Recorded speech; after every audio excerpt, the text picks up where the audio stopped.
together in Portland Wrestling. Yeah, go ahead and eat that mic. There you go. We worked together in Portland Wrestling for from '82, '83, and he was kind of my mentor with Stan Stasiak. They helped me out a great deal when I first started. And we had some angles here that were really, really vicious, very real. And he is still alive today. He moved to Florida, and I talked to him about a month ago, and he joined on this class action lawsuit. He's on with us. He wrestled in the WWF for 2 months. He wrestled the Ultimate Warrior, who passed away in 2014, kind of very mysteriously. You hadn't seen Vince McMahon in 16 years. And Vince hated him. I told him, I said, Jim Hellwick was Ultimate Warrior. I said, please, man, do not take your ass down there for the Hall of Fame. It's his Hall of Fame, Vince McMahon. The real Hall of Famers aren't even in there. He goes down there, and in 2 days he's dead. So, just like Owen Hart fell 80 feet to his death, Chris Benoit supposedly killed his family, and the Ultimate Warrior, in my opinion, they all should be investigated deaths against Vince McMahon. That's my opinion in the WWE. They just closed the case. They got the money to sweep it under the rug, and that's what happened. So you and Rip Oliver kicked it tough? Rip is alive and well. We talked for an hour. I'm going to be moving to Florida here pretty soon. And we just became lunch buddies, man. Huh? You can do that to me. Well, we'll see what happens after the trial. The trial is very important. Right. June 30th. That's it. Okay. How about the Iron Sheik? My man Peter Shaw wants to know about the Iron Sheik. Give it to me, man. Man, he's my brother. You know, I mean, these guys, these pro wrestlers, all over the world are my brothers. They're from everywhere in the world. And what we do, what people don't understand is 90% of the injuries that happen in pro wrestling, we, as a pro wrestler, hurt ourselves. Have you ever noticed a guy flying off the top rope onto the concrete or onto the floor? They got pads now. When I was in it, they didn't have them. But they fly off the top rope and they land on somebody. They're trying not to hurt them, so they end up hurting themselves. 90% of the time you hurt yourself, 10% of the time you get hurt by the other guy. So it's a real, we protect each other. And what Vince McMahon came to in WWE, he exposed the business in some kind of a soap opera where they got writers backstage and the wrestlers got to sit down like little puppy dogs and got to have their hands down like this now instead of, we used to embrace each other, now we can't even do that back there. So he's taken the pro wrestling out and put the entertainment without the union. So, you know, he can just take and really this lawsuit. We get the lawsuit here in Portland. It stays here. We're going to win. If it goes back to Connecticut, we're going to lose. It's that simple. Fuck Connecticut. Hold on. Connecticut. Connecticut. You hear me, Connecticut?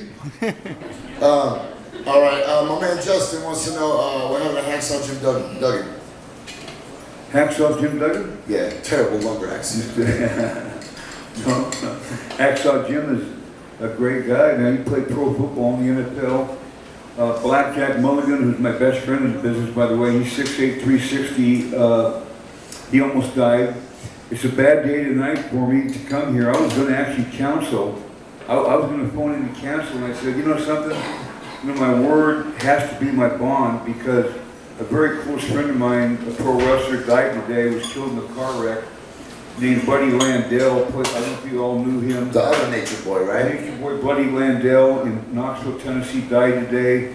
Dusty Rhodes died last week. The American Dream, and then also Tommy Rogers. Tommy Rogers wrestled here in Portland in 1982, you might remember. And he also died in Hawaii. And so losing my brothers and sisters has got me very emotional. And I have no tears. I would probably be crying right now. I have none left. I mean, I'm an emotional wreck, but I'm here for you. You know? That means the world to me. These are all people that are supposed to be at the peak of the physical Hey, my old school buddy Shane Davis wants to know, did you ever survive a Stan Stasiak heart punch?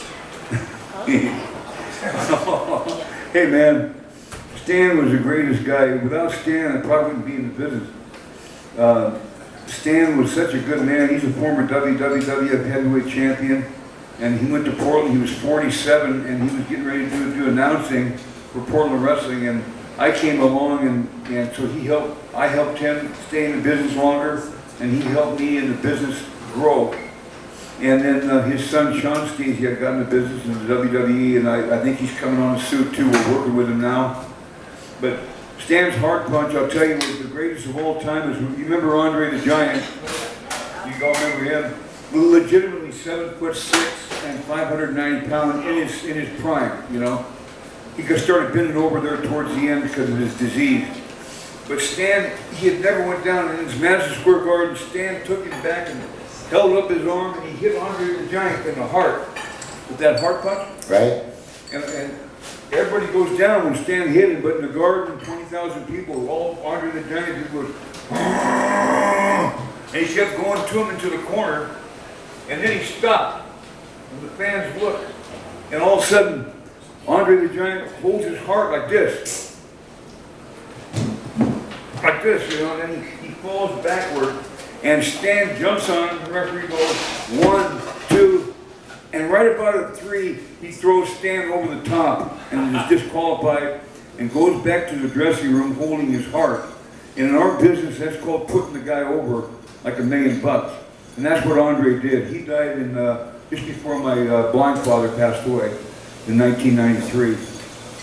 Great guy. You guys would have loved Andre the Giant. You walk in here, Did you ever drink or do drugs with Andre the Giant? You know, I bet you can do a line. Oh yeah. As big as my goddamn arm. Well, let me tell you, the biggest lie in professional wrestling was Hulk Hogan.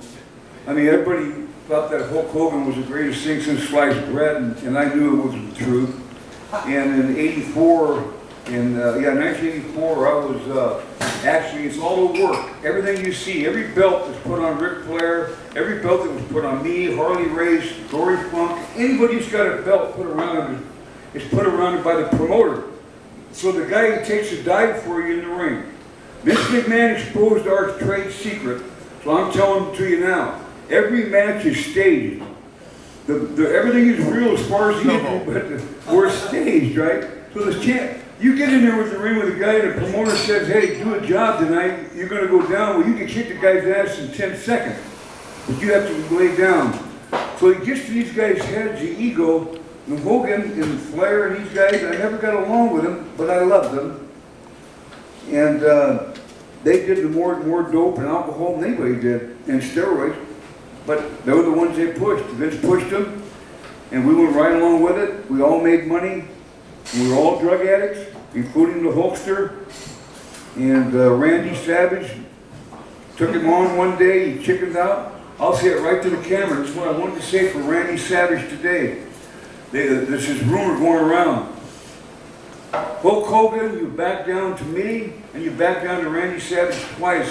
And now that Randy died, and you put him in the Hall of Fame in the WWE, and what they did, after they put him in the Hall of Fame, this son of a bitch takes and dresses up a guy as Randy Savage, pulls him out of the grave, and so he's resting in peace, and has him get pinned on Monday Night Raw. Did you guys see that?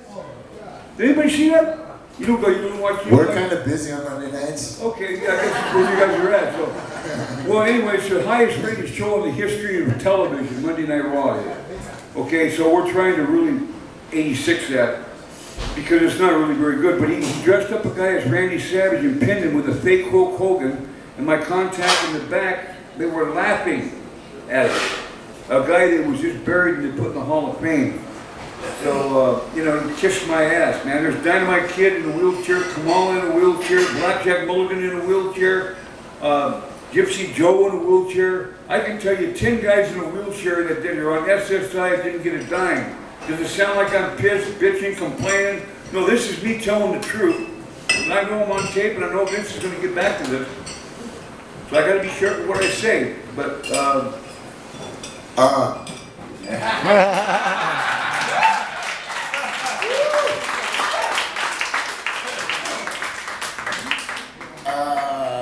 how about Junkyard Dog, brother? What happened to JYD?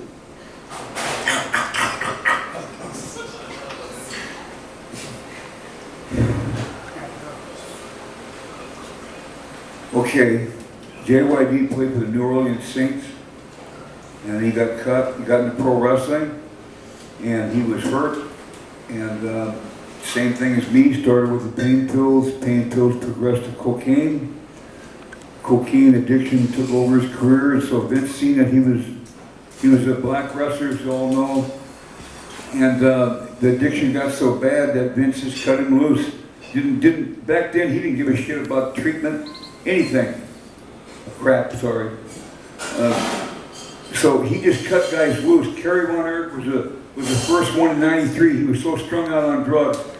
Vince McMahon kicked him out. In 2 months, he shot himself in the heart in 1993. Dino Bravo was selling cigarettes. Well, everybody knew about it. Vince didn't like it.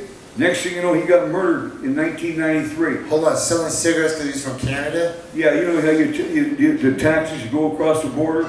Yeah. You know, it was a deal that a lot of guys were doing, and he got busted. Man, there's people have asked me to ask you about a lot of different wrestlers, and I'm just not Go going to be ahead, able just to keep do it going. all. I'll give it to you straight. I'm trying to get everybody to get at least one. My dear friend Erin, she asked, what's up with The Undertaker? He's alive. I just seen him on TV the other day. I could care less about The Undertaker because I don't know him, but he's one of my brothers in the business. I've never met him. All right, dumb question. No, it's all right. How about Scotty the Body? Sean wants to know about Scotty the Body. Well, Scotty the Body, here in Portland, I kind of took him in like Stan Stasiak took me in, and I told him that, hey, you have all the talent in the world, that you're going to make it in the big leagues one day, and he did. He made it in ECW and WWF for a while. So he did real good for himself. Real proud of him. Okay, so let's, now that we had that fun time, I've kept you for nearly an hour. That's unprecedented on the show. But my other guest was Frogman, so we're cool. Like, Frogman's just been standing over there and being awesome. Frogman! That's a good wrestling gimmick. Hey, you might get up here and Vince might take you, man, but make sure you got knee pads. So I want to ask you a very... That just escalated. Ask you a very serious question. Why are you suing Vince McMahon versus suing Don Owens or suing any of these smaller promoters that you've worked with when your time in the WWF was actually relatively short-lived? So why, I mean, does it seem like you're just being opportunistic by going after Vince McMahon and ignoring these other small, I know there's a great answer for it, so I'm not being a dick, all right? So tell us why. Well, you are being kind of a dickhead, but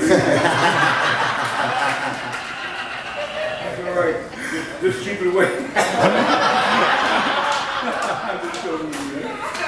Hey, now Jesse, here's the way it is, really.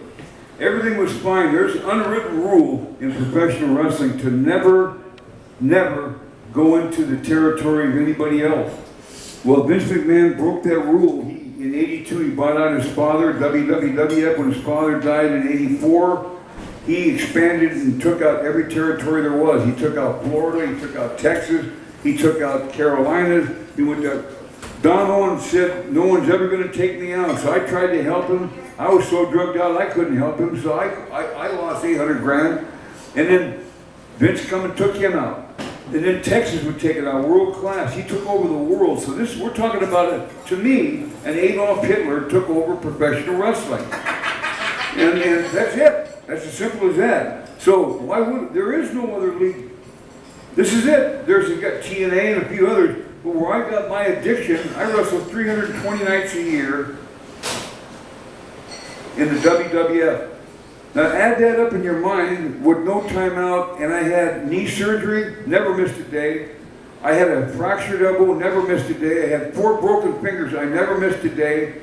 I had a fractured toes, fingers, never missed a day. I had over 25 concussions, I never missed a day. If you did, you were fired, as simple as that. There was a guy always waiting to get in. So that's why they're held responsible. And by the way, in any professional sport, NHL, Major League Baseball, NBA, I don't care what sport you're in, they have a union, and if anybody dies, you know what happens. It's all over the media. He covers it up. Nobody knows when these guys died. I'm telling you right now. Look on the internet. How many wrestlers have died before their 35th, 45th birthday? And that's all I got to say. And that's what I went forward to come out before I died, because, you know, I'm pretty sick right now. I got hepatitis C from blood in the ring. I've got a lot of things wrong with me, you know, liver, kidneys, and I'm not going to be around much longer. And I just want to make sure that the men and women of our sport are taken care of with the union. So if you do get hurt, you do get time off. You get a 4-day work week. You got 3 days off with your family, so you don't get divorced. You can be settled, be home, and be a human being. That's all I want. And then I want Vince taken out of the business and put behind bars for wrongful death. Because I know you're responsible for wrongful death. Many guys died on his watch. And that's that. That's my goal. It's not about money, like people say. It's not about money with me. It might be with other people, but not with me. Good answer. Yeah. Okay. Three more things. Well then, come on, if you like it, stand up and let's say something, man. Come on. Are you with me? Are you with me? Is Portland, we're going to stay in Portland, or are we going to go to Connecticut? We're going to stay in Portland. Yeah, come on. Yeah. We're going to stay in Portland June 30th. When I go back to your hometown in Connecticut, where you can buy out judges, asshole.